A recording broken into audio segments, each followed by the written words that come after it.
if I understood what you just said with Mayeke, there is no waiting actually for the sense of I to drop, because to me it feels like whatever it is, the consciousness, God, or the energy started the separation, right? Started the sense of I, started the person, and then it feels like I am in the waiting room for God or grace to stop that sense of I. So is it actually that? Is it no? Because that I that you assume yourself to be isn't a solid entity. So to me, like from my explanation, there is thoughts, emotions, feelings, memories, sensations appearing, and in every moment they are an appearance. They're not a solid entity that's going through time. So there is a thought that's appearing, like I'm going to become enlightened, or I'm not going to become enlightened, or I'm in a waiting room. And then there's a belief that it belongs to something, like a person called Cannel. It believes that that is me, but who is that? That's not actually something that exists. So there's nobody in a waiting room. What appears is a feeling and a thought often coming up saying, I'm in a waiting room, but there isn't somebody that's in a waiting room. Yeah, but if I follow you, it feels then that it is just a pattern. It is just a thought pattern arising, saying you are someone, then you are waiting for. It's just a thought. And it's a pattern, and it more than likely stems from childhood.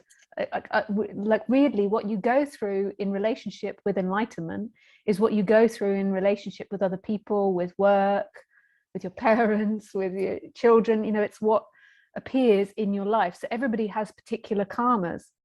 So it might be a feeling that you've had lots, that you're waiting for something to happen, or it could be connected to other things. It be a pattern. We're not often moving outside of our patterns. We're being updated, but it's kind of like a slow thing that gets updated.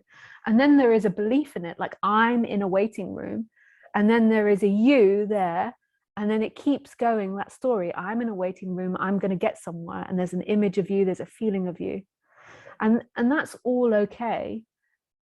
But the question always is who's experiencing then? If there is no solid you, if it's a thought and a pattern arising, who's actually experiencing this moment? Yeah.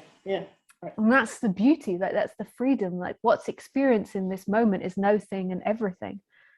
I mean, we can call it consciousness if you like, but consciousness isn't a place that, like, it's not somewhere behind the head, or it's not inside something or belonging to something. Like consciousness is all things and no things, and it's totally still now and in movement. And that's what's experiencing my voice and my face and everything. It's what's animating me as well. It's what's looking at itself, not a character. The character is a filter that's coming up that claims ownership of experiencing. So you is being experienced. So anything that's being experienced isn't that which is watching. You could also say it is that which is watching, but it's everything that's watching. So whatever the content of cannel, whatever, if it's like a deep relaxation or a deep depression or whatever, it doesn't matter. Whatever pops up doesn't matter. Yeah, well, it matters in the sense that it's painful or pleasurable. So our bodies are designed to move towards pain and to move towards pleasure and away from pain. So the body is concerned about that. So if you were on fire, your body would want to move away from that. So if you're experiencing depression, there's going to be a natural movement to want to improve that. Well, actually, when you're in depression, there's often no movement to improve it, but there's a dire desire not to experience that at some level. So the body has this movement that's happening, and there's nothing wrong with working on the conditions of the body. It's beautiful to work on the conditions of the body.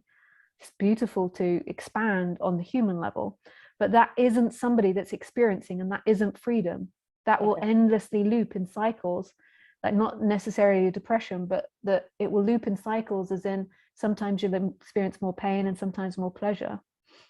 It's that the freedom is the full stop of what you are, which is this moment. So everything is to be allowed then. But who would allow it? Yeah, right. It already is allowed. I circle back. All right. Thank you, Lisa. Thank Yeah, you very with much. pleasure. Thanks, Cannel. Thanks. Thank you.